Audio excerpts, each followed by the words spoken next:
یہ جو امریکن فوجیں یہاں پر آ کر بیٹھ گئی ہیں on the name of ceasefire monitoring, برطانیہ کی فوجیں آ کر بیٹھ گئی ہیں، اب یہ بہت جلد اگلے آنے والے دنوں کے اندر یہ فیصلہ ہونے جا رہا ہے کہ عرب اور OIC کی جو فوجیں ہیں وہ غزہ میں بارڈرز پر آگے پیچھے وہ وہاں پر جا رہی ہیں، تو یہ فوجیں وہاں پر بیٹھی ہوں گی، اوپر سے کرے گا اسرائیل حملہ، تو دیکھیے ان ملکوں کے اوپر ملبہ آئے گا کہ آپ وہاں پر بیٹھے کیا کر رہے ہیں۔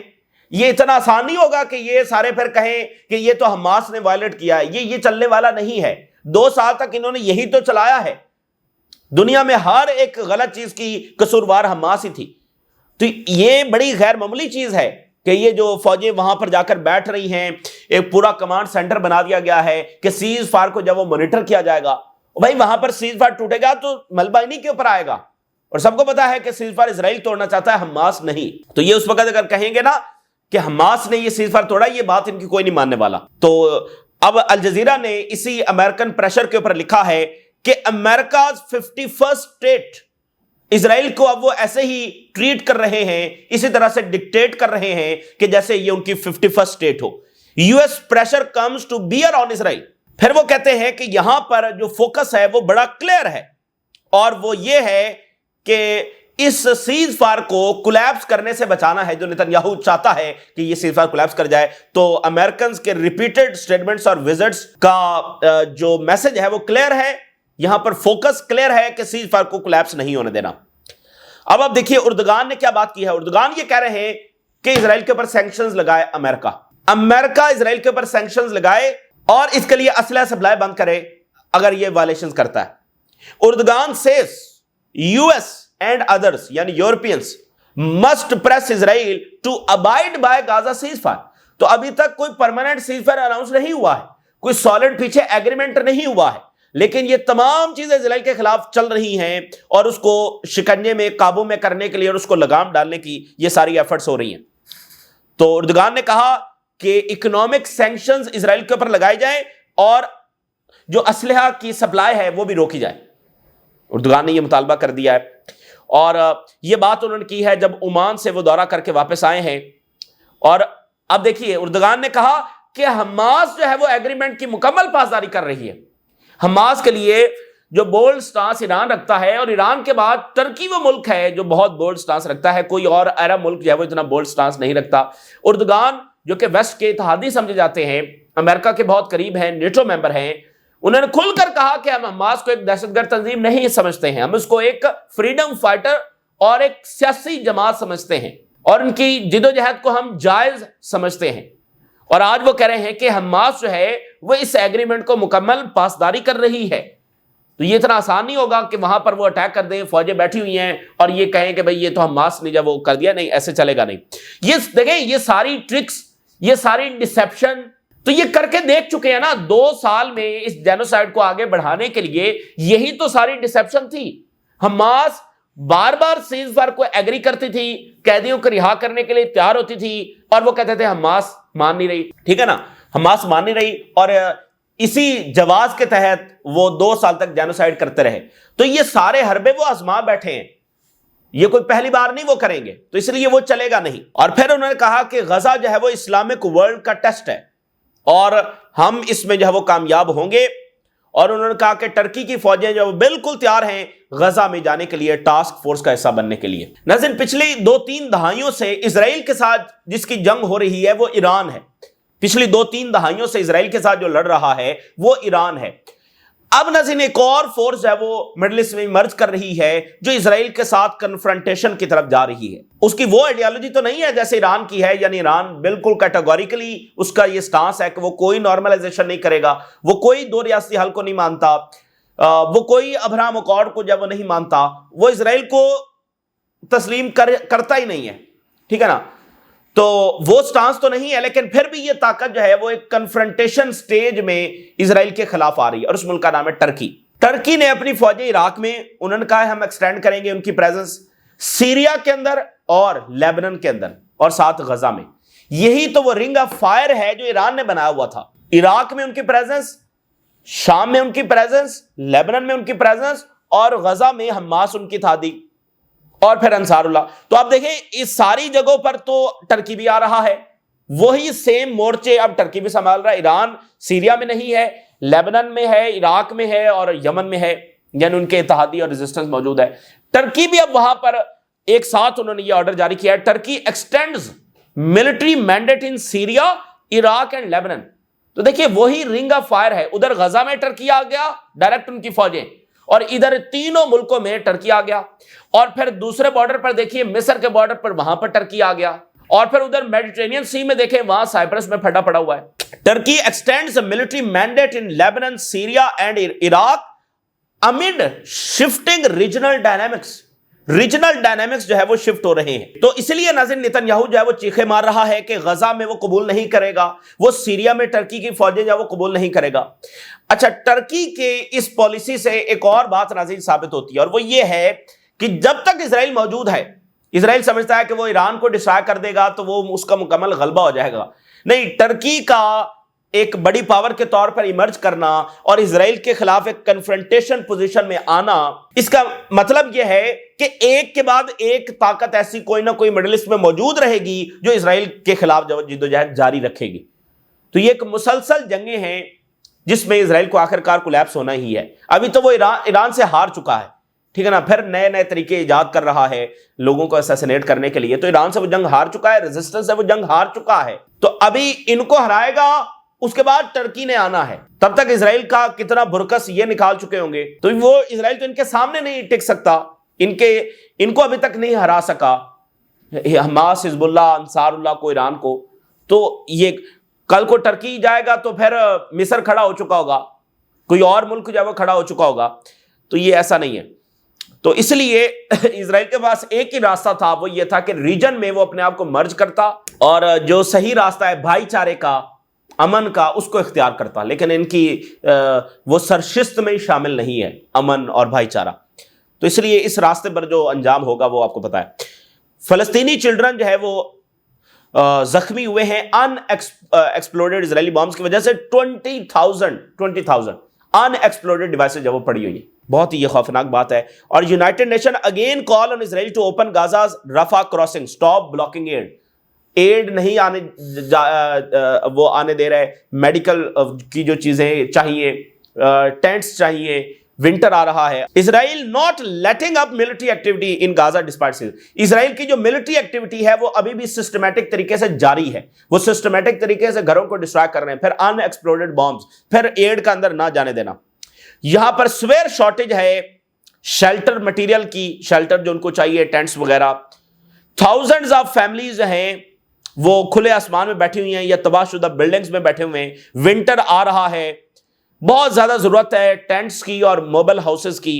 ہیومینیٹیرین ایڈ کی بہت زیادہ کمی ہے, اور یونائٹڈ نیشن یہ کہہ رہا ہے کہ ہیومینیٹیرین ڈیلیوریز کو بڑھایا جائے. اسرائیلی ملٹری اپنے جو حملے ہیں وہ جاری رکھے ہوئے ہیں, وہ ڈیمولیشن کر رہی ہے ریزیڈینشل ہومز کی اور ایگریکلچر لینڈ کو جب ڈسٹرائے کر رہی ہے. اور اسرائیل نے بھی ان الزامات کو ڈینائی نہیں کیا ہے, بلکہ وہ کہہ رہے ہیں کہ ہم تو دہشت گردوں کو نشانہ بنا رہے ہیں. تو یہ بہرحال ان کی جو چونکہ گڈ فیتھ وہ نہیں رکھتے نا, گڈ فیتھ میں یہ ایگریمنٹ انہوں نے نہیں کیا, تو یہ وائلیشنز ان کی جاری ہیں. Trump says U S preparing ground operation in Venezuela. بہت بڑی جنگ ہوگی اگر یہ فوجیں وہاں پر اٹیک کرتی ہیں. اور اب ٹرمپ کہہ رہا ہے دیکھیں یہاں سے پیچھے ہٹے گا تو پھر تو ظاہر ہے بہت زیادہ سبکی ہوگی. اب امریکی صدر یہ اناؤنس کر رہا ہے 7 سیکٹری آف ڈیفنس کو بٹھا کر کہ ہم گراؤنڈ آپریشن کرنے جا رہے ہیں. اس سے اور بڑی بات کیا ہوگی. Trump comments signal CIA mandate to topple Maduro. Experts یہ کہہ رہے ہیں کہ ٹرمپ کا کھلے آ کر, اوپنلی آ کر یہ کہنا کہ ہم گراؤنڈ آپریشن کرنے جا رہے ہیں, تو یہ CIA کو مینڈیٹ دینے کے مترادف ہے کہ وہ میڈورو کی رجیم گرا دے. اور CIA کے بارے میں آپ جانتے ہیں کہ ایک لمبی فہرست ہے, کتنی حکومتیں انہوں نے گرائی ہیں, ایک ایک ملک میں کتنی بار حکومتیں گرائی ہیں. پھر آپ دیکھیے امریکہ یہ کہہ رہا ہے کہ جو فیٹنائل ہے یہ چائنا بھیج رہا ہے وایا کیوبا. اب چائنا کے اوپر بھی یہ چارج شیٹ آ گئی ہے. اور Maduro calls on working class to be ready to defend nation. یہ بہت ہی مشکل وقت ہوتا ہے کسی بھی نیشن کے لیے جب حملہ ہونے جا رہا ہو.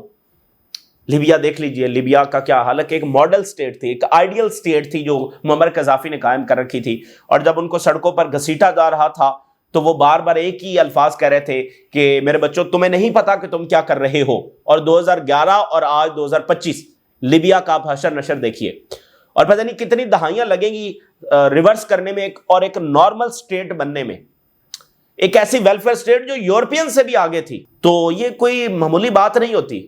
کسی بھی قوم کے لیے اس سے بڑی کوئی بات ہو سکتی کہ باہر سے اس پر حملہ ہو جائے. اندر کی لڑائیاں, کرائسس, اکانومی ڈیمیج, یہ چلتا رہتا ہے.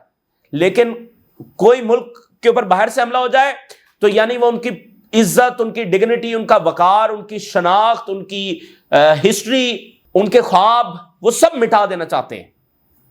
تو یہ بڑا مشکل ٹائم ہوتا ہے. تو یہ بھی ایک بات ہے کہ امریکہ جو ہے وہ ان جنگوں پر اب فوکس کرنا چاہتا ہے. اسرائیل کی وہ غزہ کی جنوسائیڈ جس میں ریپوٹیشن بھی ڈیمیج ہوئی ہے اور ظاہر ہے کہ اسرائیل گریٹر اسرائیل بھی نہیں بنا سکا. تو اب یہ ادھر جب وہ فوکس کرنا چاہتا ہے جو ڈومیسٹک ایشوز ہے.